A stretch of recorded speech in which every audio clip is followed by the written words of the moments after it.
अब question number 7 जो है इसमें लिखा हुआ था कि we wish to obtain an erect image of an object using a concave mirror of focal length 15 centimetre.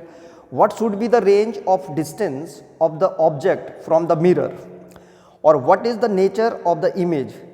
Is the image larger or smaller than object. Draw the ray diagram to show the image formations in this case. ये concave mirror है हमारा. यहाँ पे जो है इसका पोल है और यहाँ पे इसका फोकस पॉइंट है और ये इसका सेंटर ऑफ कर्वेचर है C. तो ये बना दो पहले. अब हमें मालूम है कि पोल और फोकस पॉइंट के बीच में अगर हम कहीं पे भी ऑब्जेक्ट को रखेंगे तो इसी की इमेज जो है कैसे बनती है, इरेक्ट बनती है, सीधी बनेगी. कैसे?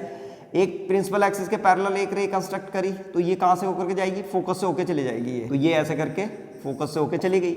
दूसरी रे जो है हमने इसके कहाँ से डालते हैं, ये इसका जो सेंटर ऑफ कर्वेचर होता है तो इसके सेंटर ऑफ कर्वेचर से डालेंगे तो जैसे जाती है रे वैसी वापस आ जाती है. तो ऐसे करके आ गई है.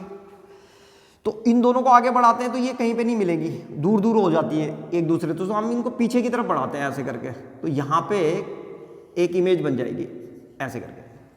तो ये इमेज जो है इरेक्ट होती है. तो फोकस पॉइंट से लेकर के और ये जो पोल है इसका, इसके बीच में कहीं पे भी ऑब्जेक्ट को रखेंगे हम तो हमेशा कैसी इमेज बनेगी, इरेक्ट बनेगी. और लार्जर देन ऑब्जेक्ट होती है ये और वर्चुअल होती है. इसकी जो फोकल लेंथ है f वो 15 सेंटीमीटर है.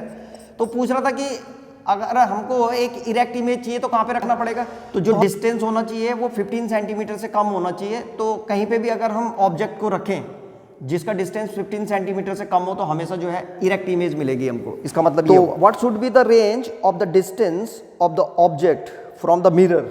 तो वो होनी चाहिए 0 से 15 के बीच में होनी चाहिए. कहीं पे भी रखो इरेक्ट इमेज मिलेगी. दूसरा पूछ रखा था उसने कि what is the nature of the image. तो नेचर ऑफ द इमेज जो है वर्चुअल होगी और इरेक्ट.